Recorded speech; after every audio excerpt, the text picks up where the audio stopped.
This is Angela Rayner's letter to the Prime Minister. She says, "Dear Keir, thank you for your personal and public support that you have shown me." She then goes on to say, "On Wednesday, I referred myself to your independent advisor to conduct a thorough investigation into my personal financial circumstances after I became aware I inadvertently paid the incorrect amount of stamp duty." Angela Rayner, the fall of Labour's self-proclaimed Red Queen. Right then, before we dive into today's absolutely explosive discussion about one of the most polarising figures in modern British politics, if you're not already subscribed to UK Connors, what are you waiting for? Hit that subscribe button now because we're delivering the unvarnished truth about Westminster's most controversial characters. And trust me, you won't want to miss what's coming next. Angela Rayner. The name alone sends ripples through the political establishment, doesn't it? The self-styled Queen of the North, the Red Queen herself, has finally been exposed for what she truly is, and frankly, it's about bloody time. For years, we watched this woman parade around Westminster with her manufactured working-class credentials, wielding them like a shield against any legitimate criticism while simultaneously engaging in the very behavior she claims to despise. Let's be brutally honest here. Angela Rayner represents everything that's wrong with modern Labour politics. She's the embodiment of opportunistic populism wrapped up in a convenient narrative of class warfare. Every time someone dares to question her conduct, her competence, or her suitability for high office, what's her response? "I'm working class." As if that's some sort of magical incantation that absolves her of all responsibility and accountability. But here's the thing that really grinds my gears, and I suspect yours too. She's been getting away with it for far too long.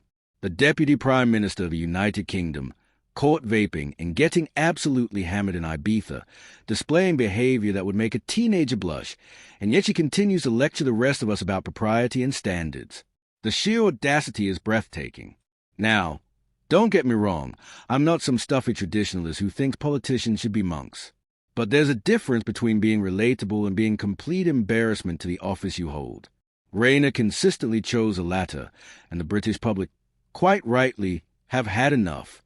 If you're enjoying this deep dive into the reality behind political theatre, make sure you're subscribed because we're just getting started, and there's so much more to unpack here. The truth is, Rayner was tolerated by the Labour establishment for one reason, and one reason only. She served as a useful buffer between Keir Starmer and the hard-left faction of the party. She was their attack dog, their class warrior, their token northerner who could say the things that the more polished politicians couldn't get away with.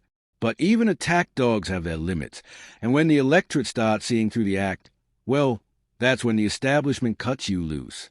And what an act it was. The woman who built her entire political identity on being the champion of the working class, the voice of the dispossessed, the scourge of privilege and entitlement. Yet when you scratch beneath the surface, what do you find? Someone who's become everything she claims to despise, privileged, entitled, and completely out of touch with the very people she purports to represent. Let's talk about that infamous Tory scum rant, shall we? Because that's when the mask truly slipped. Standing there at the Labour Party conference, she unleashed this venomous tirade. "We cannot get any worse than a bunch of scum, homophobic, racist, misogynistic, absolute vile, banana republic, vile, nasty, Etonian, piece of scum." Racist? Have you looked at the Conservative front bench recently? Have you seen Rishi Sunak, Priti Patel, Sajid Javid? The irony is so thick you could cut it with a knife. Homophobic? This coming from someone in a party that's never managed to elect a gay leader, talking about the party of David Cameron who legalized same-sex marriage. Misogynistic? Labour, the party that in over a century has never, not once, elected a female leader, lecturing Conservatives who are on their fourth female Prime Minister. The hypocrisy is staggering, but that's not even the worst part. The worst part is the language itself. Scum. Can you imagine if a Conservative politician had used that word to describe Labour politicians? The media would have had a field day. The Guardian would have written editorial for weeks. Twitter would have exploded. But when Angela Rayner says it, crickets. Apparently, it's acceptable when it comes from the right side of the political divide. Make sure you're subscribed to UK Connors if you want more of this unfiltered analysis, because mainstream media certainly won't give it to you. But here's what really gets under my skin, the defense of her behavior. She's just a passionate working-class woman speaking truth to power. Bollocks. Absolute bollocks. You know who else was a working-class woman who spoke truth to power? Margaret Thatcher, the grocer's daughter from Grantham who took on the establishment, faced down the unions, and transformed Britain. Did she resort to calling her opponents scum? Did she lower herself to playground insults and class-based attacks? Of course not, because she had something that Rayner lacks: dignity, intelligence, and genuine conviction. Thatcher faced far more vitriol, far more sexism, and far more class-based attacks than Rayner ever has, yet she never once played the victim. She never hid behind her background as an excuse for poor behavior. She simply got on with the job and let her achievements speak for themselves. Rayner, on the other hand, has made victimhood her brand. Every criticism becomes evidence of sexism, classism, or some other form of discrimination. It's the politics of grievance taken to its logical extreme, and it's poisoning our public discourse. The woman who loves to lecture others about tax avoidance while allegedly engaging in questionable practices herself. The champion of transparency who seems remarkably opaque when it comes to her own affairs. The voice of moral authority who displays all the moral consistency of a weather vane in a hurricane. And let's not forget the sheer incompetence. This is someone who's been given some of the most important briefs in government. And what has she delivered? Confusion, controversy, and countless headaches for her own party. Housing policy? A shambles.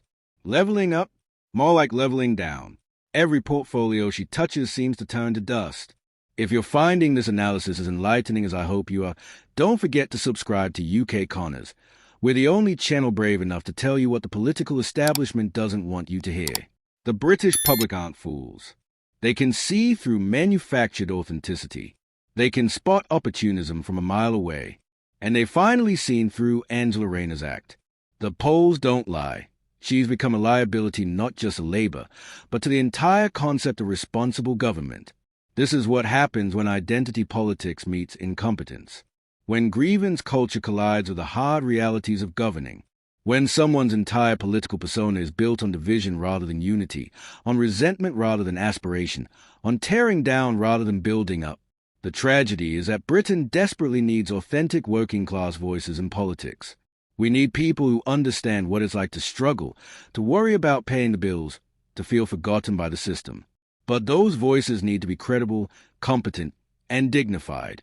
They need to offer solutions, not just complaints. They need to unite, not divide. Rayner offered none of that.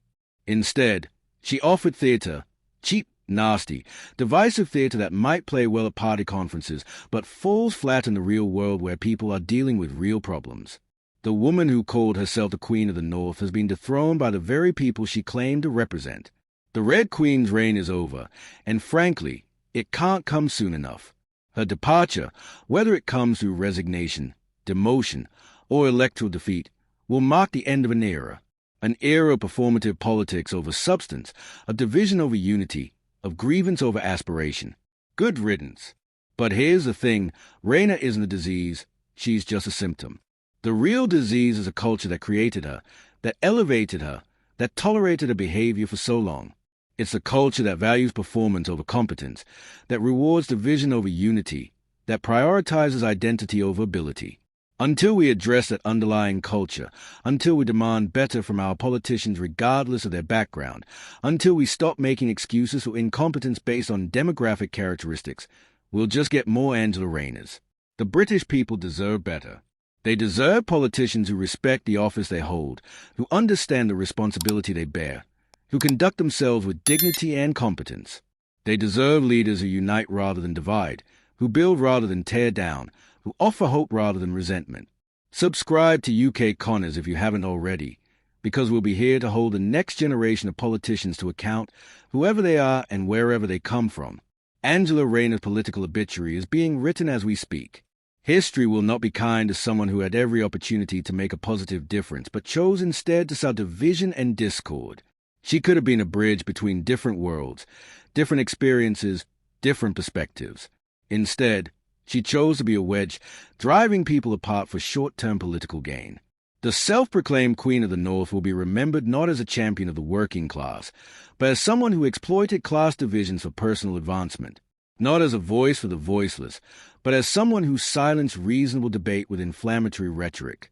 Not as a unifying figure, but as someone who made British politics more toxic, more divisive, and more dysfunctional. The British political system has many flaws, but it has one great strength. It eventually corrects itself. It eventually rejects those who abuse it, who exploit it, who bring it into disrepute. Angela Rayner's time is up, and that correction is long overdue. The question now is what comes next. Will Labour learn from this debacle? Will they recognize that the British people want competence over performance, unity over division, substance over style? Or will they double down, find another grievance-mongering demagogue to fill the void? Time will tell. But one thing is certain, the era of Angela Rayner is ending, and Britain will be better for it. So there you have it, the rise and fall of Labour's self-proclaimed Red Queen. Subscribe to UK Connors for more unflinching analysis of the characters shaping British politics, because we're just getting started, and there's so much more to uncover in the corridors of Westminster power.